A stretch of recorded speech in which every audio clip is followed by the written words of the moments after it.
Hi, everyone, and welcome to another episode of Ancient Warfare Answers with me, Murray. I've got another question from Jsoth 2675 today about the Battle of Issus. I do love the Battle of Issus.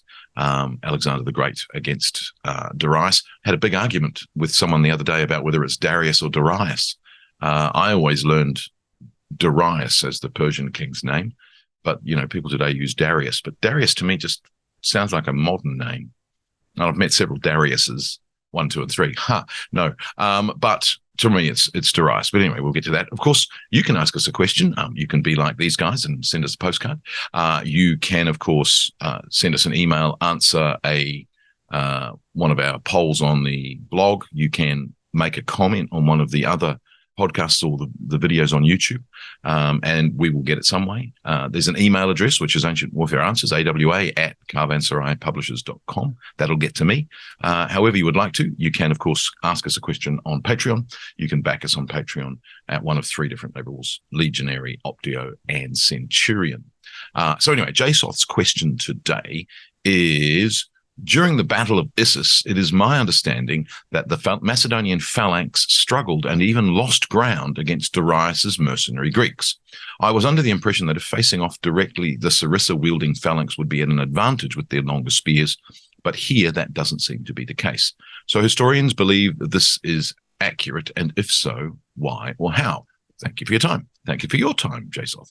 Well, it's a fascinating one, isn't it? Because we're sort of led to believe that the Macedonian phalanx is able to easily defeat the hoplite phalanx. Now, there are very few battles where Macedonians fight hoplites. The Battle of Chaeronea in 338 BC being one of them, and of course the Battle of Issus, where you have Greek mercenaries. Couple of factors. One is, of course, the phalanx is moving through difficult terrain through the battle, through the river, and up the other bank against the mercenaries. That's the first issue.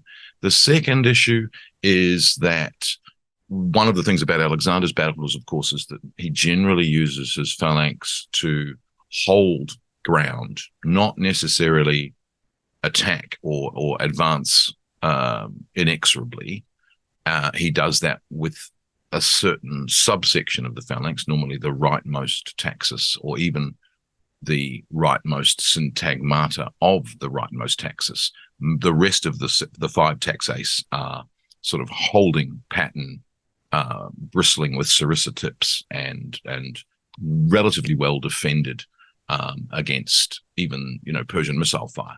So, the casualty rates, and I'll get to the casualty rates at the Battle of Issus as one of the issues, that they basically can hold and not take a great deal of damage. Now, in that sense, we wouldn't expect them to necessarily be trying to defeat the mercenaries, just hold the mercenaries in place. Alexander will go and win his battle with his hypaspists, the cavalry, and a section of the phalanx. And that then, as happens in the battles, makes the Persian enemies break. Of course, the mercenaries, according to the sources, don't break and then get absolutely munched by the remaining and returning Greek and Macedonian cavalry. So that's one issue, is that they're not trying to push them off the battlefield necessarily. The second thing, of course, is that when we take the Battle of Chaeronea into effect, it's not a rapid victory of the Macedonian phalanx against the Theban and Athenian phalanx. It's a long fought battle. So yes, there's a superiority. Yes, there's more spear points coming to bear on the hoplites than the hoplites can bring to bear on the phalangites. But there are also disadvantages of the phalanx. It's 16 men deep, and therefore, if you have more men, 16 men deep, generally speaking, the phalanx is 6 taxae of 1,520-something men each, so it's 9,000 men in total. But if it's in close formation, it's not particularly wide. It's 575 meters wide. So you can outflank it. You can, your frontage, for instance, of 8 deep hoplites could be wider than it. It's then vulnerable. It needs other troops to protect its flanks. And so, again, we don't know the depth of the Thebans at the Battle of Chaeronea. All that seems to be told to us is that the Thebans and the Athenians are next to one another. If the Thebans have a depth of 25 or even 50, as Xenophon tells us, then that might mean that they can push this Macedonian phalanx because they're deeper. However, all of that's part of the Athysmos debate. But when we look at the tactics that Philip uses at the Battle of Chaeronea, he gives ground until gaps appear in the Athenian-Theban line and then charges forward again and takes advantage of those gaps. So it's not a head-on push struggle. It's a tactical, strategic battle that Philip wins. And there aren't that many other battles between, Macedonian phalangites and hoplites that we get any detail. So in that sense, a solid wall of Greek mercenary hoplites at the Battle of Issus isn't going to be an easy victory for the Macedonian phalanx. But then on the other side of that, as I say, were they trying to win, or were they just holding and pinning them in place? And I suspect that the latter is true, that that's the job of the phalanx at the Battle of Issus, at the Battle of Granicus too, is to hold the enemy formation in place whilst Alexander wins it with a decisive cavalry charge. So in that regard, the phalanx does its job and holds the mercenaries in place so they can't wreak havoc anywhere else. Now, one reason to support that idea is, of course, the casualty numbers, which I mentioned before. So at the Battle of Issus, for instance, we get told that there are simply 32 casualty deaths, and that's in Justin and Curtius Rufus.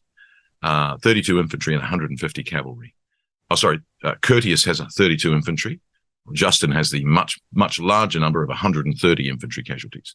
So if you think about the Macedonian phalanx of 9,000 men fighting for hours against the mercenary hoplites, they don't suffer many casualties at all. And that comes back to the protection of the Macedonian hoplites, perhaps the disruption to any missile fire that the raised sarissa, the sarissai give. That's a controversial thing. I don't know why. It seems logical to me. But as you say, the modern historians are okay with this fact in the battle, that the mercenaries and the phalanx are evenly matched. But they're not happy with the discrepancy in casualty numbers. At the same time, we get that there are 100,000 Persian casualties with 10,000 cavalry casualties in comparison to the 32 Macedonians or 130 Macedonians. And interestingly, the big numbers on the Persian side are something that we get agreement on. So, for instance, in Arrian, we get 100,000 casualties, including over 10,000 cavalry. Plutarch and Curtius give us 110,000 Persian dead, which seems to be the 100,000 plus the 10, rather than the 10 is included in the 100. And that's also in Diodorus. So Plutarch, Curtius, Rufus, and Diodorus give us 110,000 dead. Only Justin gives us a different number, but his pretty much gets close to the 110 anyway. So he gives us 61,000 Persian infantry killed, 40,000 taken prisoner, and 10,000 cavalry, which is a total of 111,000.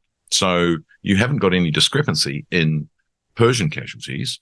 You then have the problem of very small Macedonian casualties. 504 wounded, 32 deaths, and 150 cavalry casualties. That's Curtius. Justin has 130 infantry dead and 150 cavalry, both the same number of cavalry.